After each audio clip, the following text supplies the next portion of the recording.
This is Empire Sports Alliance, Unfiltered. No fluff, no filters, just the real side of sports.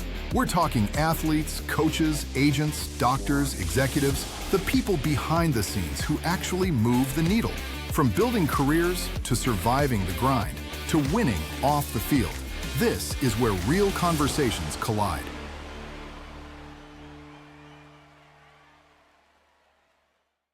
Welcome to another episode of Empire Sports Alliance Filtered. I'm Ronnie, I'm the wealth guy. Today we got Joe Lisi, college football analyst on the show. Joe, welcome to the show. Thanks for having me, Ronnie. I mean, this is it, merging both sports and wealth. There's nothing better. I mean, it's an emerging market, as you know, with private equity now getting involved in college football and other college athletics.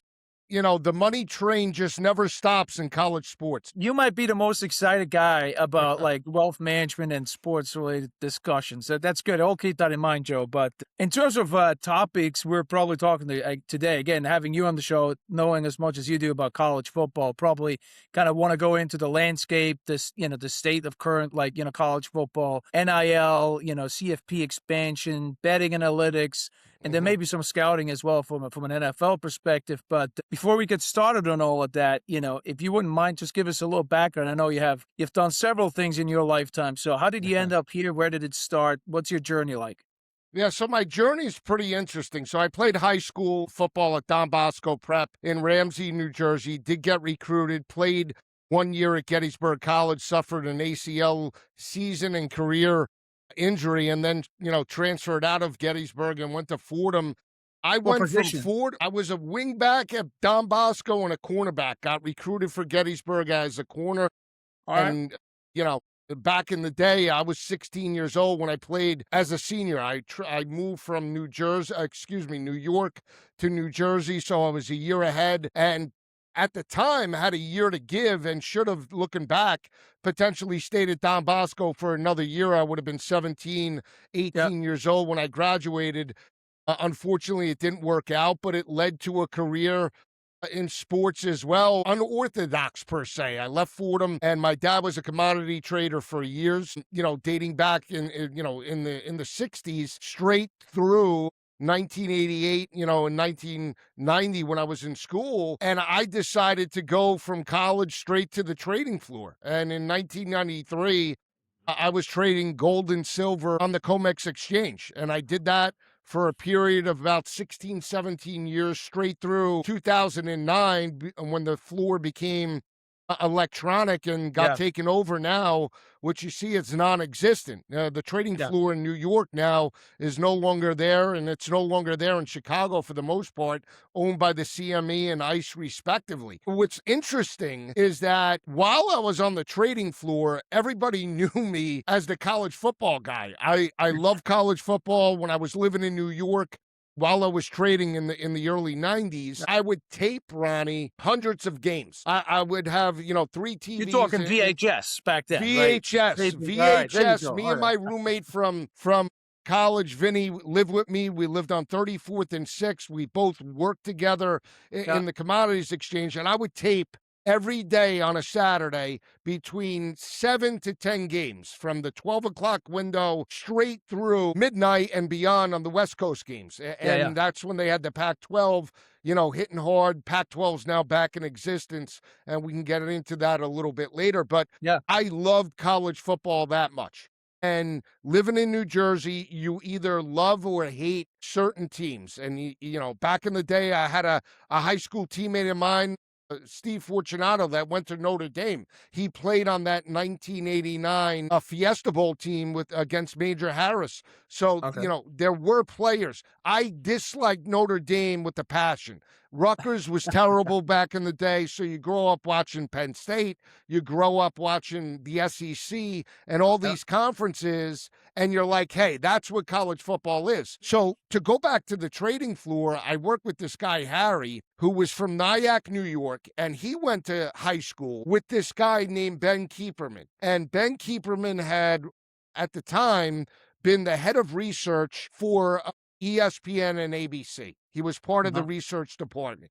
And my friend Harry said, hey, they're looking for researchers on the weekends for college football. Why don't you meet them and see what it's all about? So I was like, fine, I'm working already. I worked for myself at the time. I met Ben in ABC Sports Studios on 66th and Columbus. And he's like, yeah, we pay you throughout the day. He showed me the room. It was like, honestly, an 8x11 room. We're talking 2001. This is right before 9/11. It was like in August of 9/11.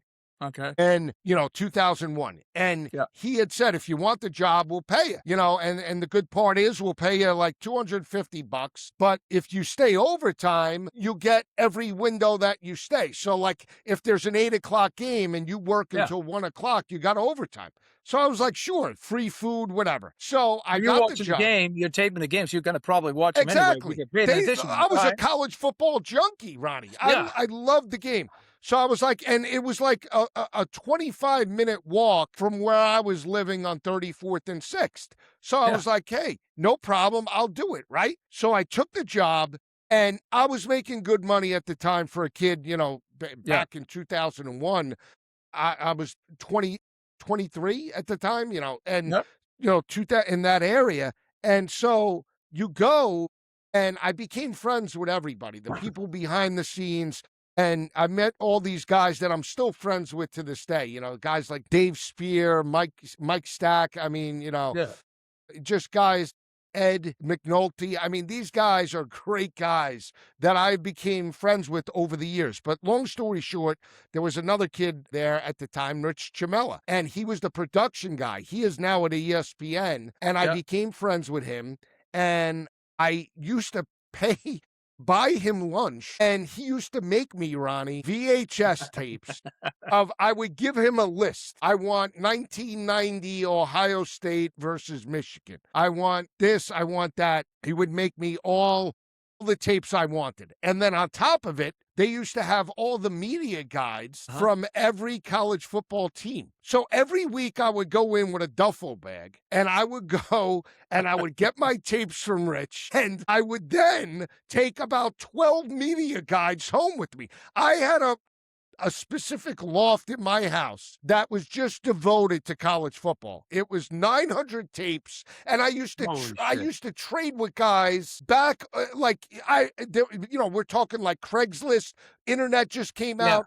I was emailing guys in like Ohio for Ohio State tapes, and we would trade, and I would make copy. It was crazy back in the day. This is before technology, right? Yeah. So you're trading VHS tapes, basically. Yeah. So with that, Ben, who was the head of research, had put me on the email chain of all the talent at ABC. Bob Greasy, Todd Blackledge back in the day. I think Musburger was working for ABC. And then we specifically did the stats for John Saunders and at the time Terry Bowden, who was the lead analyst for ABC Sports. So I grew up loving Florida State. When I was in college, Bobby Bowden and those Florida State teams, Warwick Dunn and Charlie Ward and all these guys, Casey Weldon, who became a point guard after all then. Yeah, right. I mean, NBA, had a great career, won the Heisman, and he goes to the NBA and has a great career. But, and business-wise, Warwick Dunn does phenomenal things out in Atlanta with the nonprofit and building houses for everybody. Yep. That was phenomenal, back in the day. But I was like, I'm going to reach out to these guys. So, I didn't care. Because again, I was making good money in commodities, and it wasn't a full-time job for me. And I was like, I don't care if they get mad. I was just reaching out. Hey, I want to talk college football with you. So I reached out to Terry Bowden, and he reached back out and was like, who is this guy, Joe Lisi? Yeah. And he reached out to Ben, and he's like, oh, he works on Wall Street. You'll love him. Well, long story short, about 2 months into the season, Terry reaches out to me and he's like, come on, you could take me out to dinner. He goes, I'm hosting a show on ESPN. Now, I don't know if you're familiar with New York, but back in the day, they used to have in Times Square, the ESPN zone. Yeah. Right. So Yeah, I'm that's from what, Long Island originally. all right, So, so yeah. there you go, Ronnie, right? So you know that's like in 2001, 2002, Oh, he that's was the doing spot. a show. Right. So he invites me there, and then I took him out to dinner. We became friends ever since. And I worked with ABC part-time up until like 2010. So how did I get, long story short, I got separated in 2008. I Yep. got legally divorced in 2009. And in 2010, I was still working for ABC, and Coach Bowden heard that I got divorced. And at the time, he was at North Alabama. He had just gotten back into coaching Yep. for, 1AA.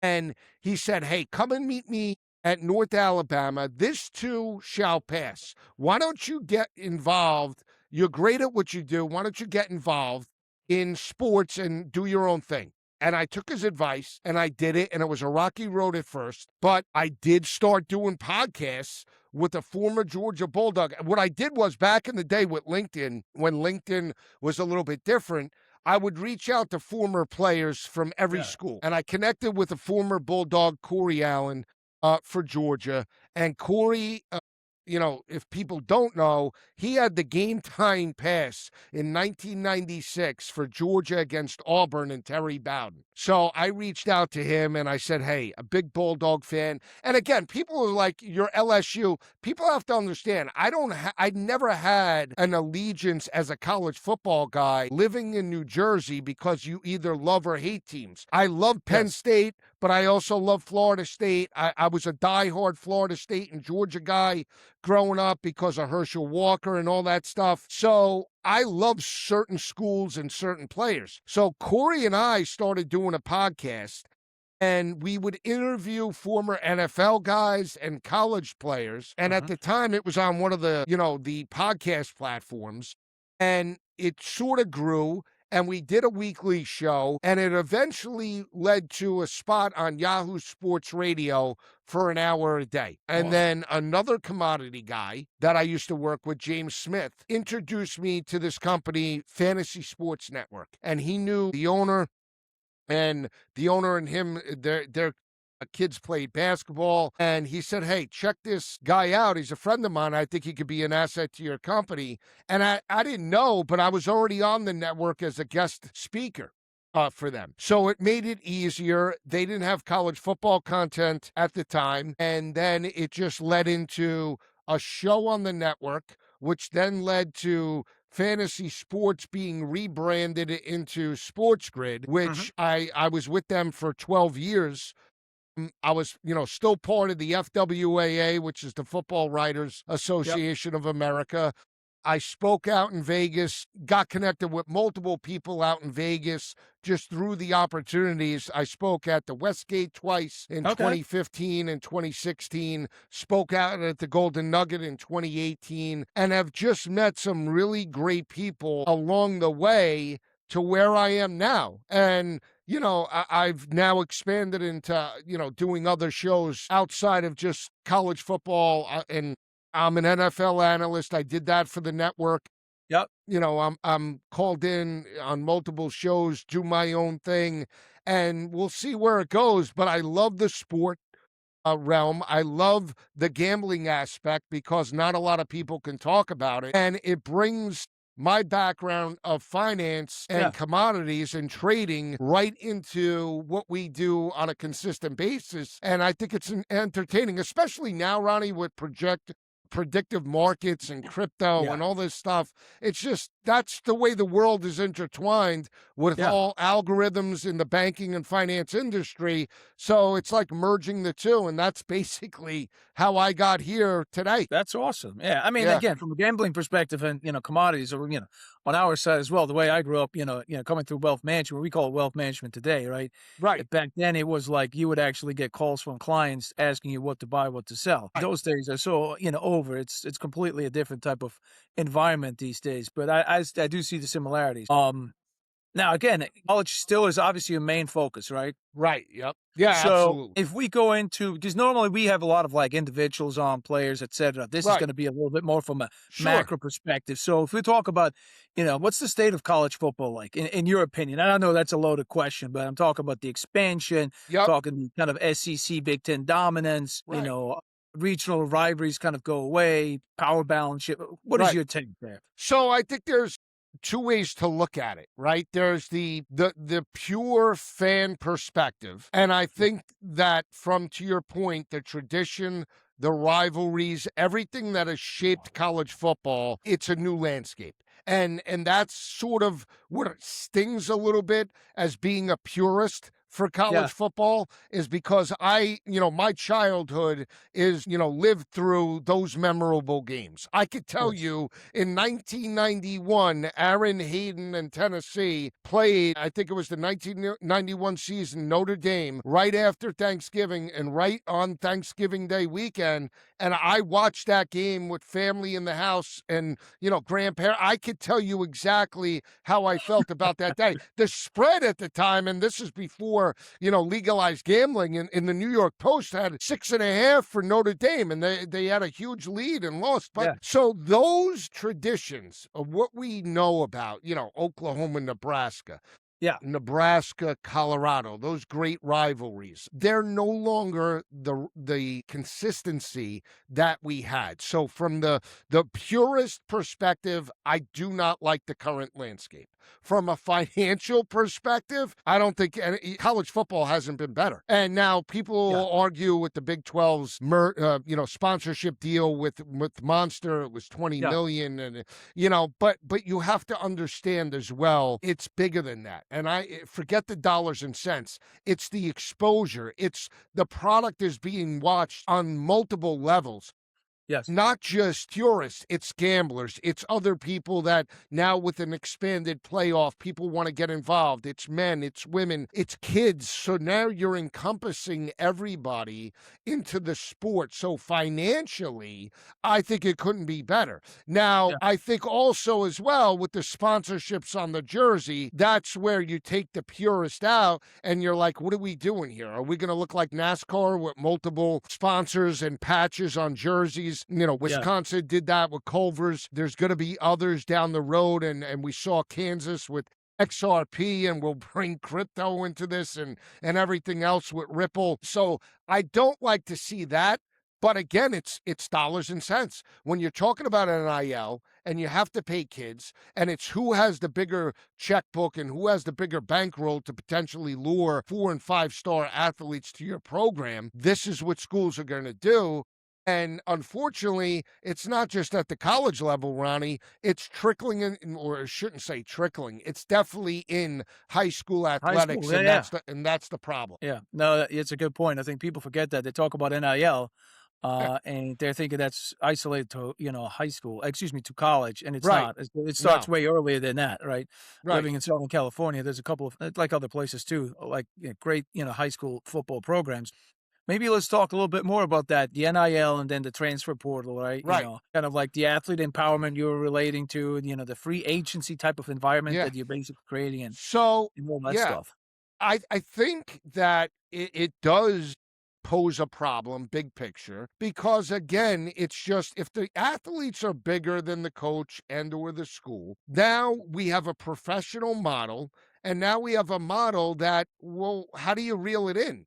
The NCAA did a terrible job, Ronnie, in getting ahead of. They saw the writing on the wall and they became more reactionary as opposed to being that, encompassing body that, is the foundation of college athletics. With conference realignment, with all of the aspects of student athletes that they could have helped or at least protect, they don't care about the student athletes in any capacity right now. So the problem with NIL is, and I'll throw one player in particular. TJ Finley had multiple schools that he attended. He went to Western Kentucky, and then he went to Auburn, LSU. I mean, the list goes on and on about how many schools he attended, 6 or 7. You're now getting 27 and 26-year-olds because of the COVID year going up against kids 18, 17, 19. I mean, where are we? I mean, there is no barrier. We did at the Division III level. We had a 56-year-old, which is great story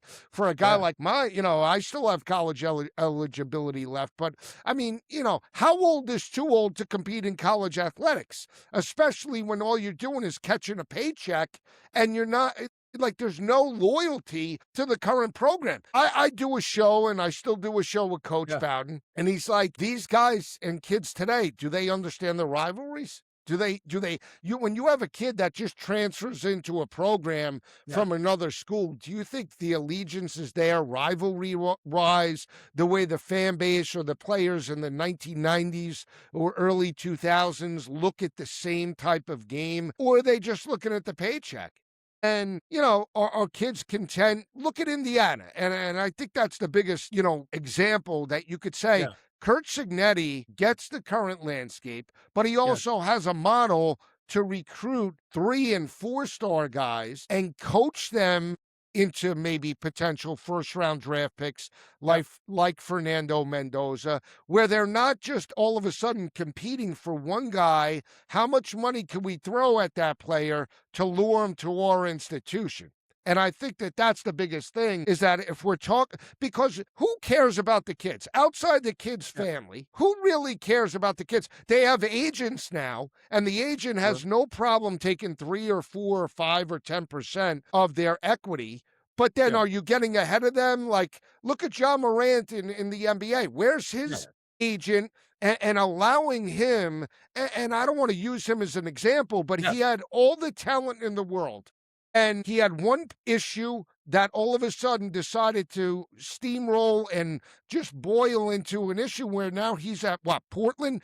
And his whole career potentially is down the tubes because nobody really wanted to set him straight. And I put a lot of blame on the agents as well. They have no problem signing the contract. But if you care about your investment, and you can assess to this as a wealth manager, you care about the portfolio, but you care about the client as well, in terms of you want that client for 10, 15 throughout the length of their career, right? I would make the argument, just like an agent.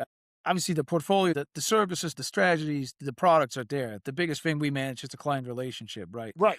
And I think from an agent's perspective, that's the same way, or should be at least. Not necessarily what I've seen based on my experience working with them. Yeah, it's unfortunate, and especially what do you see in the NIL landscape? What I see in terms of agents getting licensed, quote unquote, it's a Wild West type of process, if we can call it that, right? What's your take? Because again, agents with the Drew Rosenhaus, they're lawyers. They understand the verbiage, and they understand, hey, is this in the best interest of my client? And that's the biggest thing, is now you have people being licensed as agents looking to just take the cut, and it's more of a relationship standpoint. Hey, buddy, hey, I'll take you to the promised land. But where is the knowledge? Because in wealth management, and I did one year when 9/11 did happen, I did leave the trading floor to work for Merrill Lynch as a wealth advisor, and then at the time, moved up back onto the trading floor. But knowledge is power. When you understand the product and you understand what benefits that client on multiple levels, now you have a relationship that the client feels comfortable with. If the client or the player doesn't feel comfortable with the agent understanding the verbiage, that's why you see these doomsday scenarios where these guys have $100 million that they earned and they're broke 2 or 3 years later, right? Unfortunately so, yeah. You see that even again with retired players. I always make the argument, in their timeline, you and I can do this. We can have these conversations till we're like 67, right? Right. An athlete has one opportunity at a very compressed timeline. Especially in football, right? It's not too many people that have 14-year careers, Right, exactly. So you're doing that coming out of school. So now you're in your mid-30s. Now what? Right, exactly. What do you want to do? And if you don't have a bankroll, and let's say physically, we see now the situation with Chris Johnson and CTE. That's always a risk, right? There's multiple risks that these players put. and that's why they're getting the money. And I have no problem with the earning aspect. I do have a problem though with the guidelines and the fail safes about how people take advantage. And ultimately, when we talk about kids or student athletes, college football and college athletics as a whole is no longer that. And now when it You're saying trickles it's a in, pro game, basically, right? it's a Yeah. program even now at high school level. You said it, with the recruiting. There's Yeah. multiple schools in New Jersey, the Big Five and the parochial schools and the recruitment and, the kid from Bergen Catholic that just decommitted from Notre Dame and went to Oklahoma, Oh, and you see that Taliaferro and that yeah. situation. But I mean, it's incredible.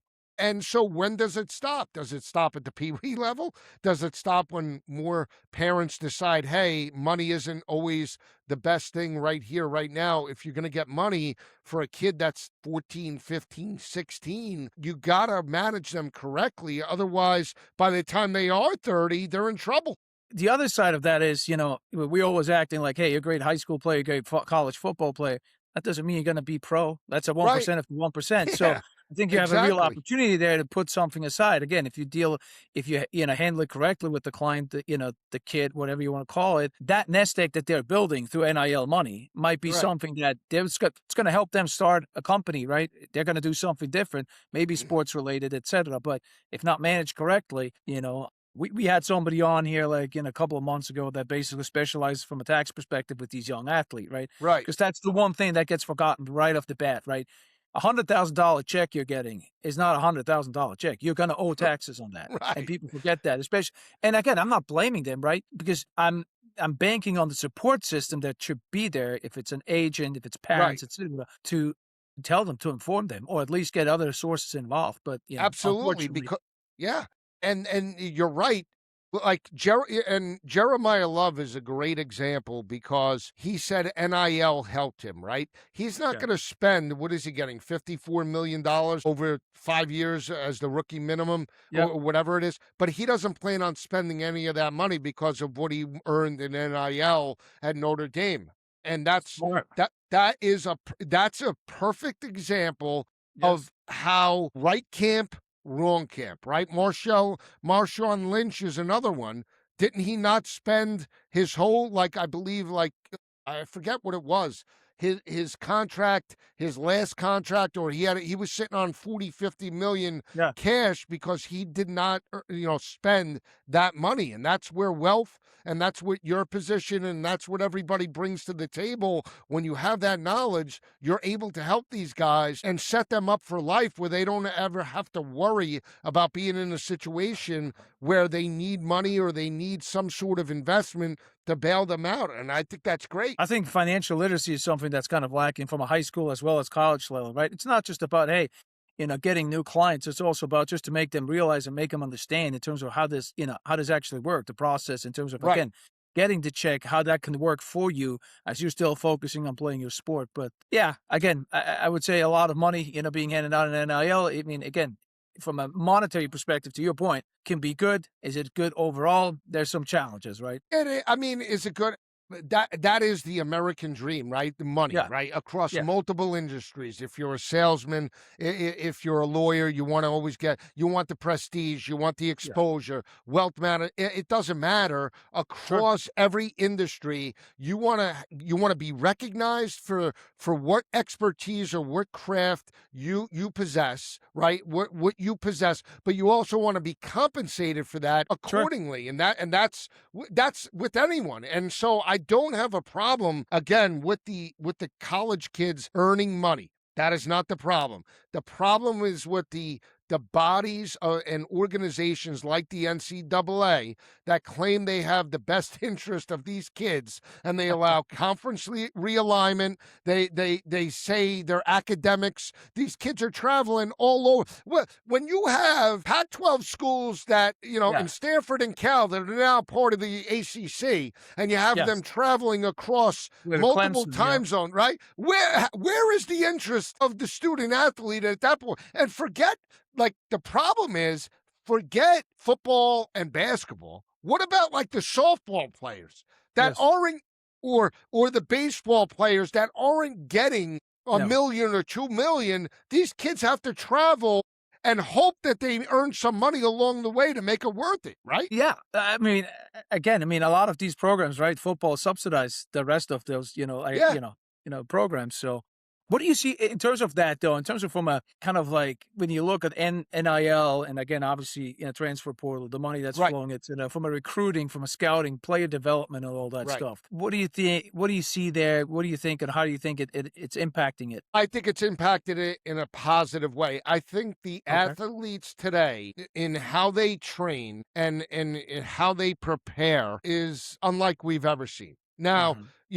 I think there's certain aspects when it comes specifically to football that we could change a little bit, right? But I think a lot is geared towards agility. A lot is geared towards mobility, tendon stretching, and ligaments, and Yeah. all of that, so that they don't get hurt. But I also think that from a player perspective, in certain positions, like the quarterback, I think it's good and bad. And what I mean by that is, I don't think the college quarterbacks that we see on a consistent basis, I think, are great in physical attributes. We've seen, when you just think about the spread offenses and you think about just completion percentage and you think about all the quarterbacks throughout the history of college football and you think about some of the best, right? 2019, Joe Burrow completed 76% of his passes. That was unseen, unheard of, right? When you think about highest percentages completed, think about, prior to, I want to say 2014, the most you might have gotten was 67, 66%, and that was in the Big 12 back in the day. Baker Mayfield, when his team played Clemson in 2014, he had one of the highest completion percentages in college football at the pinnacle at 71%. That was one of the highest numbers ever, Yeah. right? And you go, wow. So then Joe Burrow comes along in 2019, perfect season for LSU. They wreck Clemson in the championship game. Joe Burrow's a #1 draft pick and just hits the ground running in Cincinnati, overcoming the injuries. He gets to a Super Bowl.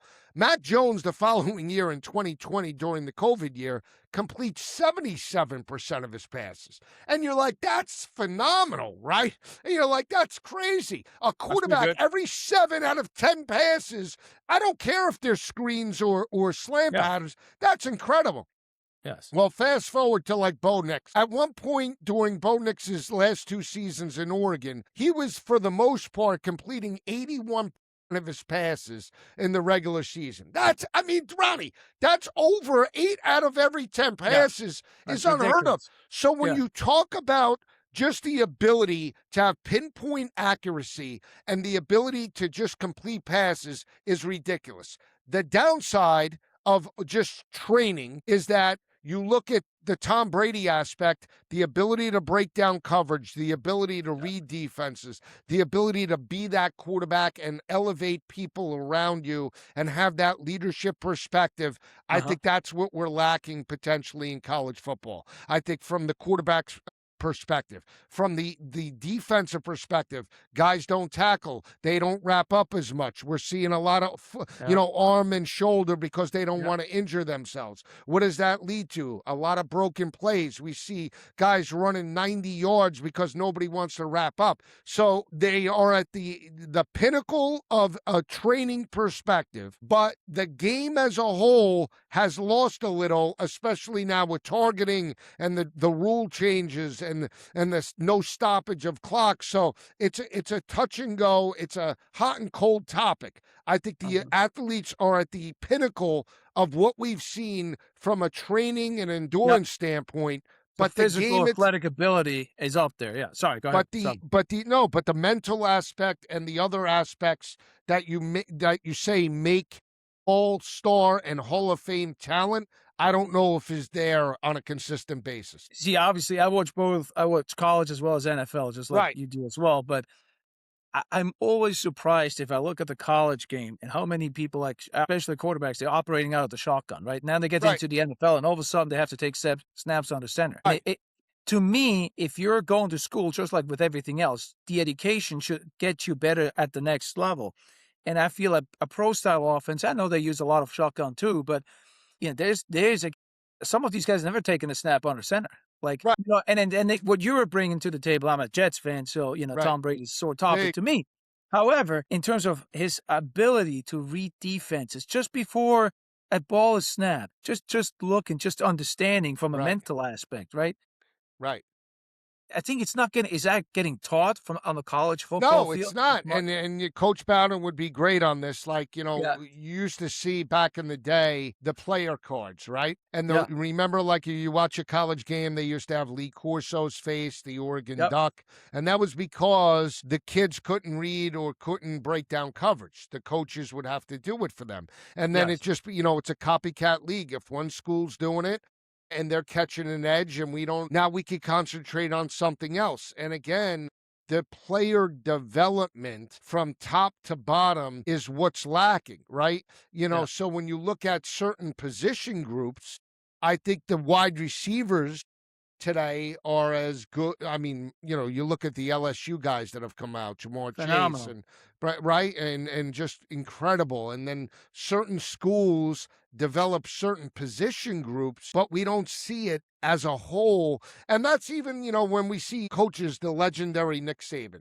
You talk about attention to detail. You talk about player development, getting these kids ready, not just at the college level, but on the NFL level to compete.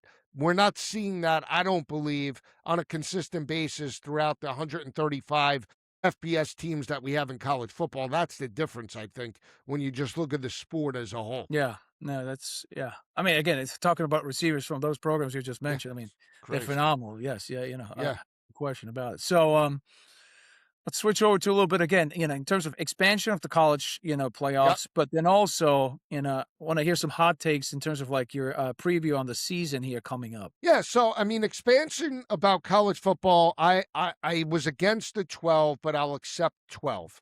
I do not want to go 16 and then 24 and water down college football. It's different than the college NFL. basketball tournament, right? And here's the thing, Ronnie, is that those games like Auburn, Alabama, you're in California, you're not going to have USC and Notre Dame anymore, but or unless Lincoln Riley decides to step up. But those I'm a Texas fan, rivalries. as you could tell, Right. so Well, be fine. Texas A&M, right? So those, let's use Texas A&M and Yeah, Texas. Marcel Reed and Arch Manning, your guy. yeah, Let's say both teams are solidified for the college football playoff in a 24 round, right, or 24 yeah, team. Let's decide. Sark says, you know what, we'll rest Arch for this game, like a Week 17 game. Andy Reid or some of these yeah, other coaches. Now that takes away from that rivalry game, right? yeah. I mean, that is the problem that I have. In basketball, it's not a physical sport. It's physical, but Different. Yeah, it's not on a consistent basis. Guys are going to get hurt the way they yeah, do in college football. So yeah, all of a sudden, that mentality now we have a pro product. Now all of a sudden, throw week 15, 16 in college football out the window because we have an expanded 2014 playoff. And they'll say, well, it doesn't happen in FCS. Well, we don't know if it happens on a consistent basis on FCS. I don't watch FCS. If you're telling me yeah, Lehigh and Lafayette are playing or on the same weekend as Ohio State and Michigan, guess what game I'm watching? I'm not yeah, watching Lehigh and Lafayette. I couldn't tell you if starters are playing. But that's my point, is that certain coaches are going to take different aspects of coaching to protect their investment or yeah, protect their team, and then they're all of a sudden now we just have a product where all the top teams make the playoff, the regular season doesn't matter, and what are we watching for? And I don't want to see that. So yes. I'm against expansion. Let's keep it at 12. We have the group of 5 team that gets represented. Tulane was that team, and you see back-to-back years they were there. But I don't want to see any more than 12. It's going to be a disservice and going to be terrible for college football. I guess again, your argument being you would dilute the product, especially again the rivalries during the regular season, et cetera, Yep, right? I mean, how many absolutely. people, not that it's exactly the same, tell you that, hey, I watch the NBA playoffs, but I'm not really. I'm getting in during the playoffs, Right. not really the regular season. Same thing with hockey. Yeah. Isn't hockey that? I mean, there's Well, I'm a regular purist season. too, so I'm an Islander fan, so I watch all the I'm a games. Devil fan, but going back, Ronnie, to the days of Chico Resch, when there you they go. moved when they moved from Colorado. We're talking old school, but that's Yes. your point. So again, what are we doing here? There's playoff hockey and there's regular season hockey, right? You see, there's playoff basketball Oh, and there's big regular difference. season basketball. Yeah. And that's the problem that I have. So Yeah. hopefully it doesn't go that right. You want a couple of hot takes before we go? I know you're limited on time. How about this? Kalen DeBoer's out I'm of a still job. good. What's that? Kalen DeBoer's out of a job in 2027. I don't think they paid him an $87 million extension for what? You tell me. I know you're in Austin, or you're a big Longhorn I'm in San fan. Diego, but I know, yeah, but you know Austin, right? They pay the big bucks with the Lamborghinis. yeah. At least Sark made it to the college football playoff, right?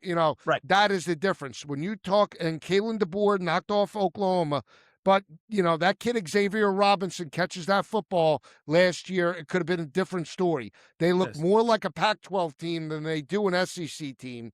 They had one of their worst rushing outputs in Alabama history pre-Nick Saban, only averaging 3.7 yards per carry. They didn't even have a 1,000-yard rusher, which was pathetic. And even if Keelan Russell wins the job, he's still a redshirt freshman. So you're putting your chips on a kid with no experience, and you're coaching on the line. You coaching after Nick Saban is like taking over for Joe Torre. Now, that's a whole nother. I'm not even a Yankee fan. We could go on about Aaron Boone and how bad he is. But my point is, they're not going to accept, in Tuscaloosa, another 9-4 season where they bow out or get smashed by Indiana. That's unacceptable there. So for the money, where's the ROI in Alabama? I don't see it. That's a good point. So go back to Texas, though. What do you see Texas this upcoming season? So here's the thing.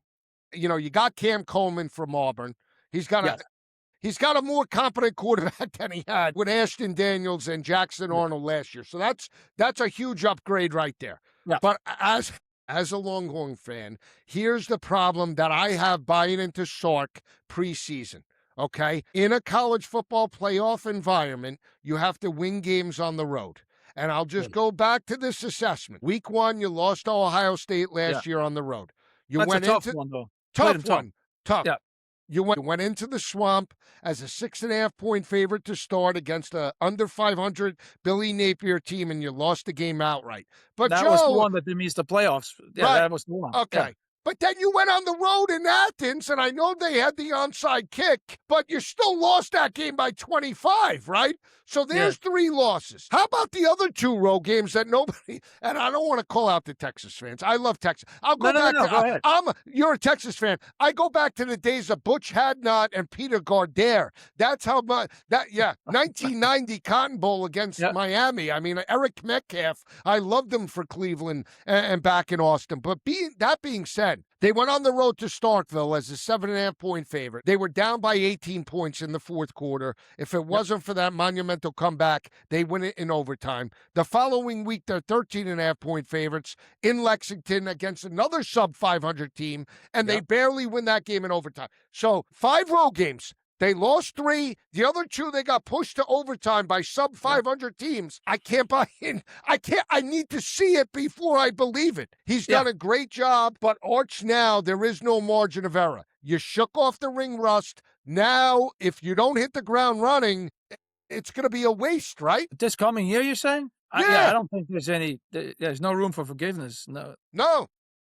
No, there's none. So again, do I think they're going to win the SEC? No, because they haven't beaten Georgia now in 3 meetings, right? They met them when Carson Beck went out. Gunnar Stockton pulled out the SEC. They lost last year. Do they match up better this year? Yes, because Arch now has another year under his belt. But if you're asking me right here, right now, do I think they could beat Georgia? I'm going to say no. Do you have a dark horse in terms of like the college, football scene in terms of like, hey, they're going to be a team that, you do. Go ahead. Not dark horse. Here's the thing. You're going to hate me, but don't hate me. Are you going to say Oklahoma or what? Yeah, I'm going to say Oklahoma. I am going to. And here's what, and I did a show yesterday. I did a live stream. And I understand that the potential pushback by the Oklahoma fan base, but you had Lincoln Riley, who never won a big game. I mean, people will say, well, Lincoln got us to the college football playoff, but he got smashed by LSU. Okay, his first year, he got out coached. Remember when he had the lead in the Rose Bowl and Kirby Smart out-coached him and Sony Michel wins that game? So you lost as a 19.5-point favorite when you had Baker Mayfield to Matt Campbell and Brock Purdy. So where's the marquee win for Lincoln Riley? That being said, I go back to, I love John Mateer. He had the thumb injury. I think he did come back too soon. You guys beat him in Dallas. Great win, not taken away from that. No. But at the end of the regular season, Ronnie, they had 2 must-win games on the road. They went into Knoxville. They knocked around Tennessee. Mateer scores as a 2.5-point dog. They won that game, and then they walked into Tuscaloosa as a 4.5, 5-point dog, and they win that game 23-21. I like what they have talent-wise with Kip Lewis, Xavier Robinson. They got Parker Livingstone. Tell me why Parker Livingstone didn't want to stay, right? I mean, he loves Arch. He goes to Mateer, right? I mean, with him and it will be a great Cotton Bowl. Cam Coleman, Parker Livingstone, Satenga. You have Xavier Robinson. It's a background story because Livingston had a couple of great games. They were I'm playing some college football, like fantasy as well. So they had a great chemistry. Why didn't they were roommates? It's just a little weird. I don't know, but we'll see. We'll see. So Oklahoma's a dark horse, and I'm talking deeper odds. They're a 2-to-1 shot to make the college football playoff. They don't have a short odds like Texas. Texas is supposed to make it. If you look at Oklahoma, they're a 2-to-1 shot, and their win total is only 7.5 this year. So tempered down expectations for a team that made the playoff is sort of significant to me. And the other one, I'll just give 2 others. I love what Houston and Willie Fritz have done. Connor Wegman comes back. They were a 10-win football team. Blue collar, they have potentially the type of schedule where they could be that group of 5, or not group of 5, win the Big 12. They can do that. So keep an eye. They're 17-to-1 shot to win the Big 12. So that's not bad odds. I like South Carolina as a deep shot, 8-to-1, because Lenora Sellers, if he's on, he can potentially get hot and carry a team. If you're betting and again, gamble at your own risk. I'm not, this isn't, a gambling per se type of show, but my point is you need a quarterback to take games over, or you just need, like Mendoza. Okay, he wasn't Tom Brady, but he didn't turn the football over. He made smart plays. He can run, and he could take a game over if he needed to with either his long arm or his legs, and he did that in the national championship game. Yes. If you don't have a mobile guy in college football, it's very difficult to beat. No, that makes sense. So, last question there. In terms of if you look at the draft, first round, let's just say any round in this past draft, do you see anybody that you say, hey, this guy is going to do really well in the NFL? Yeah, I think, you look at the quarterback position, everybody's looking at Arch. I like Darian Mensah. Darian Mensah, to me, I think could be a dark horse to potentially win the Heisman. He's got the team around him. To me, he's an upgrade from Carson Beck. 66% completion percentage, 35 touchdowns, 6 interceptions. He's a smart kid. Keep an eye out for Mensah on the next level because I think he's got some noise.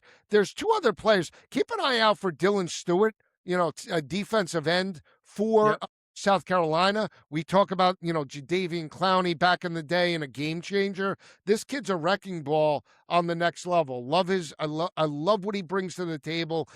I interviewed him out in the Super Bowl a couple of years ago as a freshman. He could add another 10 to 15 pounds of muscle. Keep an eye out for him. Trades Green for LSU, the tight end, 6'5", catches the football at its highest point. He's a player to keep an eye on the next level. People will say Drew Mestamaker, the Oklahoma State quarterback. When we think prototypical drop-back passers, 6'4", 6'5", big arm, he's that type of guy. So, there's a number of different guys. I like certain players at certain teams. Nate Frazier. We talk about Georgia running backs on the next level. Didn't really come on, but came on against Miss State and came on in the later games on their schedule, had a big game against Tennessee. And when we talk pedigree, Georgia running backs, they translate. So Yeah. keep an eye out for those guys. I mean, and I'll have others that I'll tweet out as the season progresses. But early on, those are some guys to keep an eye out on. What about this past draft? Anybody that stuck out to you? I'm like, oh, Yeah, I that's mean, good, really. you know, for me, I love certain guys, and if you follow me on Twitter, I love Mike Washington from Arkansas. I love Taylor Green from Arkansas. You watch that game.